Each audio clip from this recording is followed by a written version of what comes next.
Using Prezi for instruction. Prezi presentations are an excellent resource tool available for use in the classroom. Presentations are animated and offer a broad range of design and aesthetic choices, themes, and inserted pictures from outside sources, like taken from a camera or from the internet. A teacher can design instructional activities to include students to create press presentations as individuals or in a group as a collaborative project. If a teacher gives a lesson on the history of the camera and how it has evolved through technology, they can show this in a Prezi presentation. The students can take that information and create a presentation with graphics, text, and files. You can link and embed videos into the slides, and the Prezi tool helps make a wonderful presentation which reinforces the lesson. One of the great things about Prezi, it is hosted online, which can allow teachers or students to share your presentation with anyone globally. Prezi is such a versatile Web 2.0 tool that it offers some integration of other web tools. Here is a list of the file types that are supported for use within Prezi, not to mention that pictures and or video from a camera can also be used. JPEGs, PNGs, SWF files can be used for images. FLV, F4V, AVI, MOV, WMV, F4V, MPG, MPEG, MP4, M4V, and 3GP are all video files. MP3, M4A, FLAC, WMA, WAV, OGG, AAC, MP4, and 3GP are all sound files. PowerPoint and PDF files are also compatible. Since we are all now technologically savvy and most everyone either has an iPad or iPhone, Prezi can also be used with either of those web technology advanced tools. For example, if you insert media files from a camera or video camera that are not in Flash format, they can be sent to the Prezi servers for conversion and then downloaded back to the Prezi desktop editor. Then Prezi can be incorporated into a podcast or simulation presentation. Prezi will also allow you to present your presentation up to 30 people in real time from anywhere with an internet connection.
Using podcasts for instruction.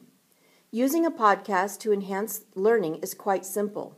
A podcast is an audio file that can be downloaded to a personal listening device, a smartphone or iPod, to listen while demonstration is being given, and it's easy to stop or pause the audio file and play it back if a student feels that they missed something or they want to hear it again. We're going to demonstrate the use of a podcast in the classroom, of students viewing a podcast on a classroom computer in a classroom environment. We're going to show how simple the podcast can be added to any lesson plan for instruction. In the beginning, audio files were only available in the form of music. Now teachers can use downloadable audio materials and enhance the learning experience for students. For example, a teacher could plan a history lesson on the history of the camera and how it's evolved with technology, how to edit it, and then post it to a specific website for students to review at their leisure as a study guide or to further their knowledge of the camera and its history, and how we remember things or record things with cameras. This could be family photos for memories or video using a camera to record events for playback. Some advantages of the podcast lesson plan is that it can be used in a matter of pre-recorded lecture for required listening prior to class, and then actual class time can be focused on the activity-based learning experience. Another advantage of the podcast is that a teacher can access past or new programs the learner can listen to that's relative to the lesson or specific topic. The podcast can be used in video format, which is being demonstrated with the student in this class.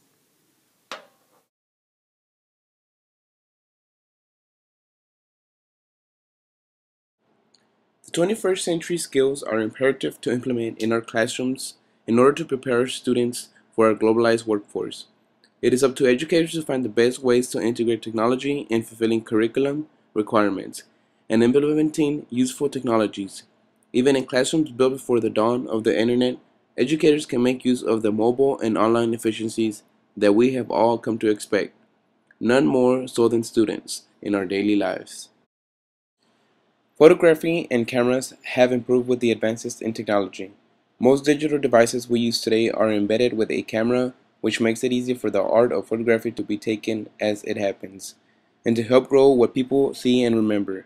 No more of the days of "wish I had a camera for this moment" issue, or the problems of setting up something in order to take a photo. They can be captured as it happens in the moment. Photography prints today, and comparing them with photography from 100 years ago, are so clear and even beautiful, all made possible with the advances of camera technology and the way we process a photo taken. Early in the 1800s, the first experiments took place attempting to make images on paper surfaces that had been coated with light-sensitive materials. The process worked, but a lot of logical problems needed to be solved. This problem was finally solved with a daguerreotype image and made a huge impact on the world when it was announced in 1839, which created the creation of the photography and camera as we know it today. Don't know if any of y'all could remember whenever audiophile downloads were only available in the forms of music, but back then that's the only way that you'll be able to get audio files. Now teachers can use downloadable audio materials and enhance the students' learning experience. Some of the advantages with the use of podcasts can be used in the manner of pre-recorded lecture for required listening prior to class. Then actual class time can be focused on the activity-based learning experience. Another way podcasts can be an advantage, a teacher can access past, new, or certain programs so the learner can listen to actual relative recording pertaining to a specific topic. Pretty much podcasts have made it easier for teachers and students and everyone that uses them. I was introduced to Prezi in the class last semester. The teacher required for us to create a presentation using Prezi. It's a great tool where you can add pictures, videos, images, pretty much anything can be added to a presentation. It's great for teachers. Teacher can design instructional activities to include students to create presentations as individuals or in a group or as a collaborative project. An example: a teacher gives a lesson on a history of the camera and how it was involved through technology advances. The student can take that information and create a presentation with graphics, text, and files. You can link and embed videos into the slides, and the Prezi tool helps a wonderful presentation which reinforces the lesson. One of the great things about Prezi is it's hosted online, which can allow teachers or students to share your presentation with anyone globally.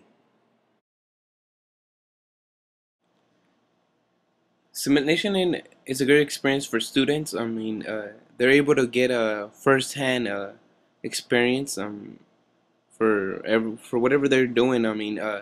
I was able to use a simulation in my associate's degree program that I conducted at Eastfield College. In automotive technology, we were able to work on the vehicles and actually do the repairs on the automobiles, and get that first hand experience and knowledge. It's great for students. They're able to actually see what needs to be done and how it needs to be done to be able to complete the task at hand. Simulation can be used in a whole class or with small group activities. Some of the advantages of simulation are they provide a safe way to engage with learning experience, offers hands-on opportunities experiences, and all students of different ability levels can partake in the learning experience. Whether or not an educator has access to technology every day or on an occasional basis, whether educators are experienced or new to teaching, all must think through the complete learning experience they are creating for their students. No technology can replace carefully thought out lessons and teaching techniques. Find online resources that help use technology to its greatest effect. Technology has made the teacher's role even more important. The technology is only as good as the person using it. You don't have to look too far to see great examples of how educators are inspiring a new kind of learning. Because it's not about the moment of technology you have or the size and dimensions of your classrooms. It's about finding the right tools that you can adapt to your needs and fully integrate into your lessons to make learning relevant and timely.